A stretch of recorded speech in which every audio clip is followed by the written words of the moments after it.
Patris et Filii et Spiritus Sancti. Amém.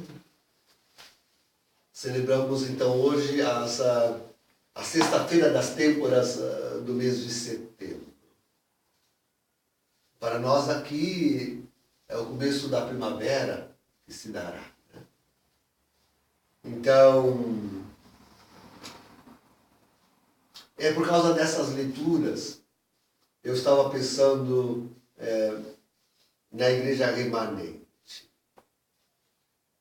E o Evangelho, claro, me atingiu em pleno, em cheio.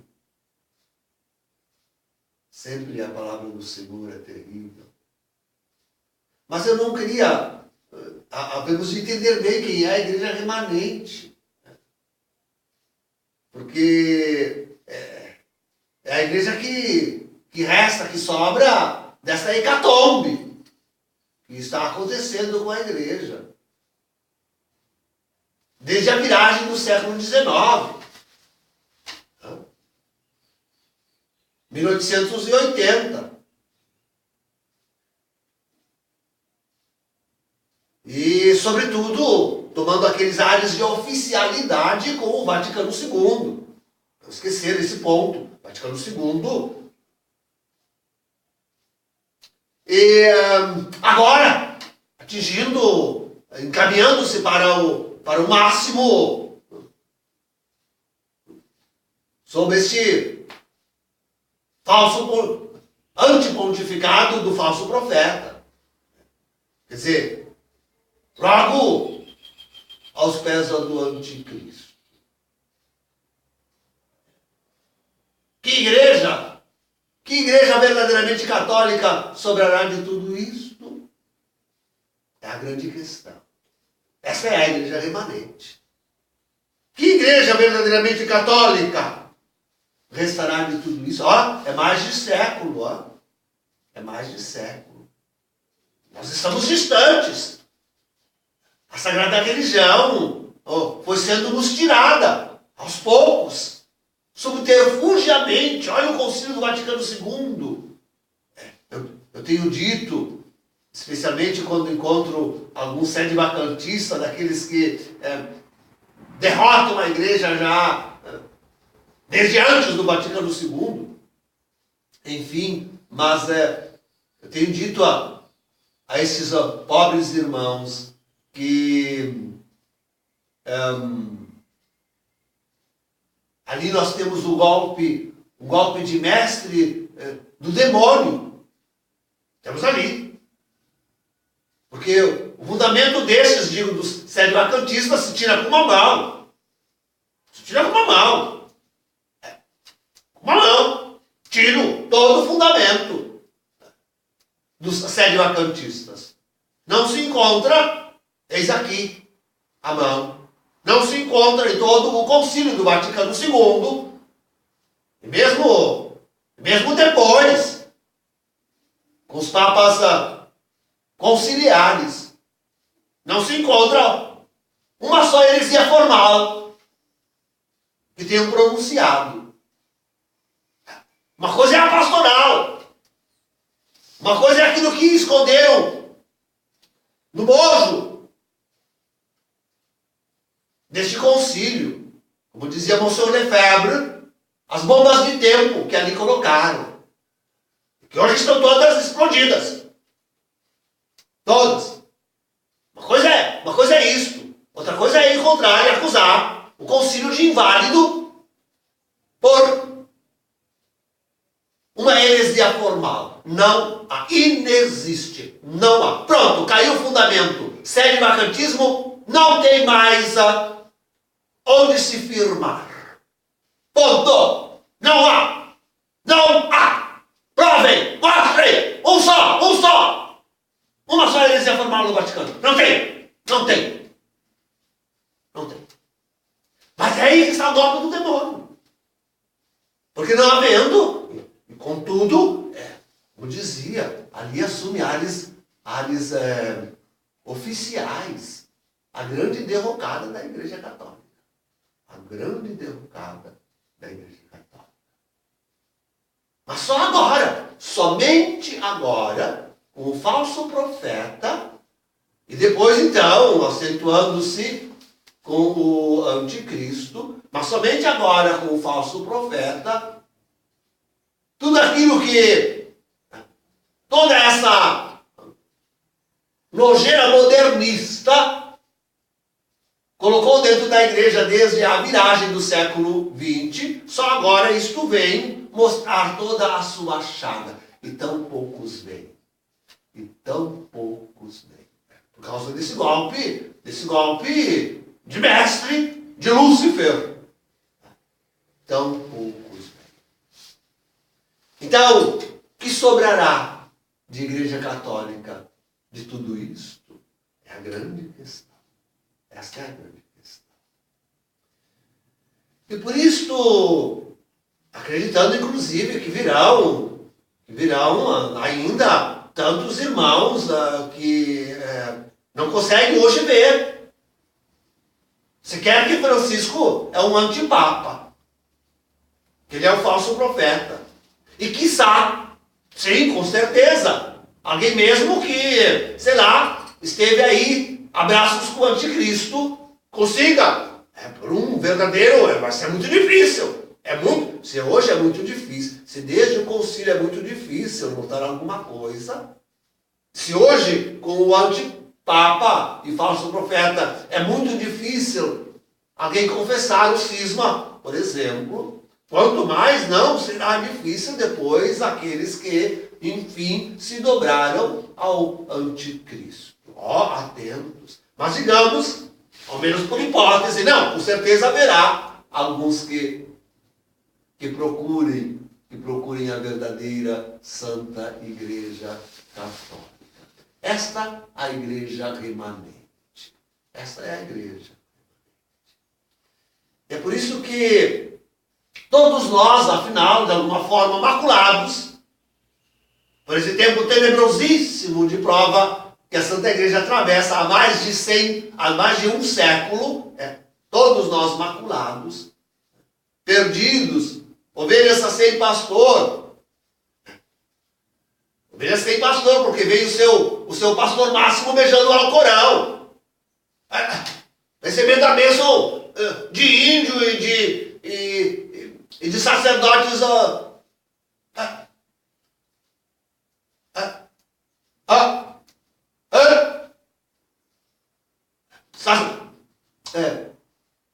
Vem aí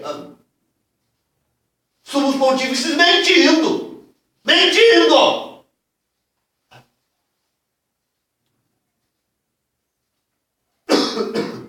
Então,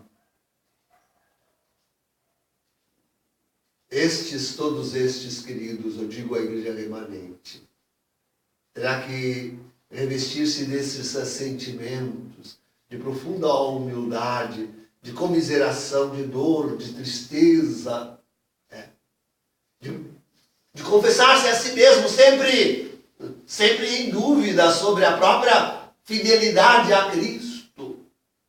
Nós temos que estar, eu sempre digo, com 1000 olhos para dentro e 1000 olhos para fora. 1000 olhos para dentro para ver a nós mesmos, quanto não temos sido manchados por tudo isso. E 1000 olhos para fora a cuidarmos de que não nos manchemos mais, não caiamos mais. E então, revestidos de toda essa humildade, contrição, tristeza, de sermos um número tão pequeno, tão difícil de, sabe, eu fico olhando para a igreja remanente, toda na simplicidade, toda na dependência divina, toda na dependência de Deus. E vejo aí debruçar-se sobre ela todo aquele carinho, todo aquele amor. Que Deus reservou justamente como jamais para esta igreja. Para esta igreja. Há de olhá-la como esta mulher do Evangelho, que lava com suas lágrimas, com seu arrependimento, com sua tristeza, os pés do Cristo, que o unge, que o oscula, que o beija, como aquela que mais amou. Imagina, a igreja remanente, comparada com a igreja de todos os tempos, aquela que mais amou.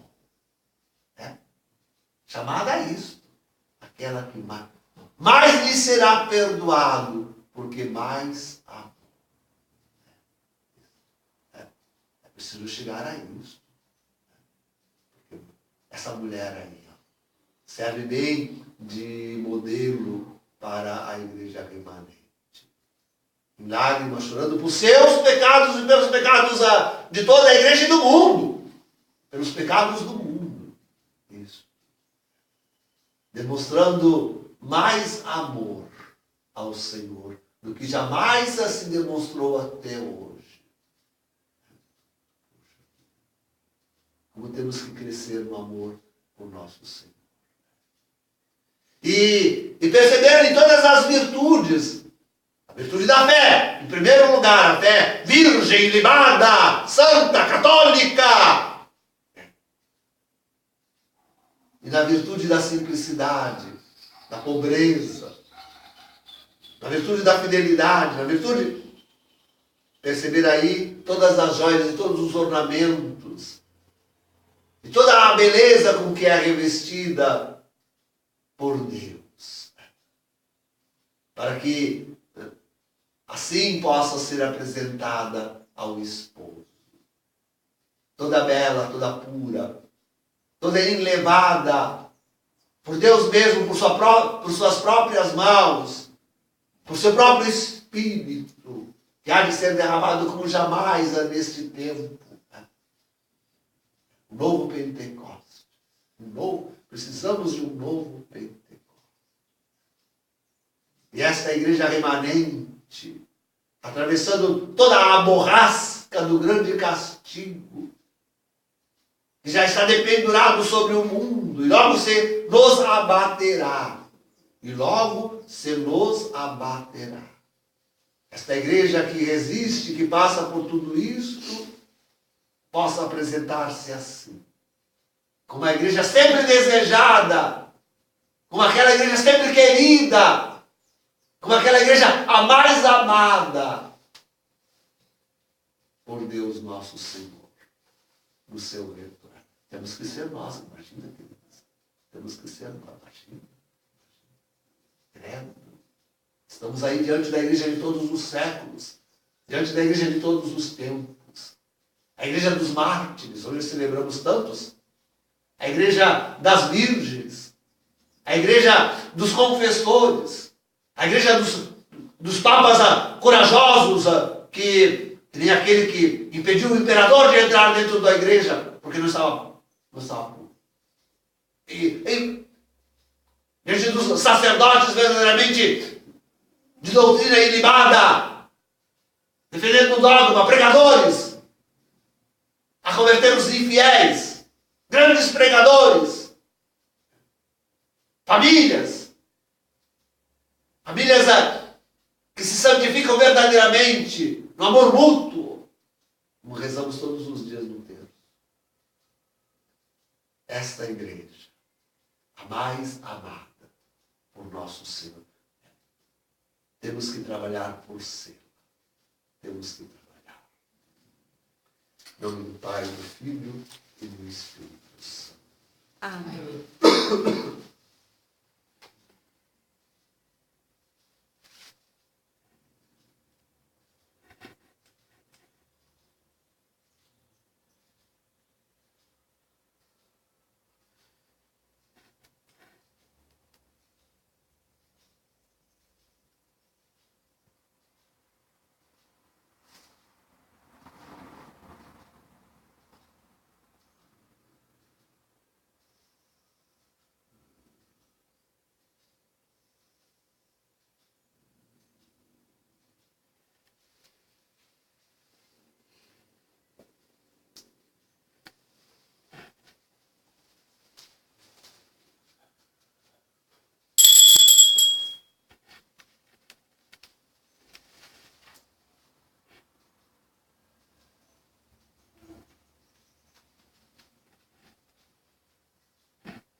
Dominus vobiscum. Et cum spiritu tuo. Oremos. Benedica anima mea Domino et noli oblivici omnes ad retributionis eius et renovabitur sicut aquile iuventus tua.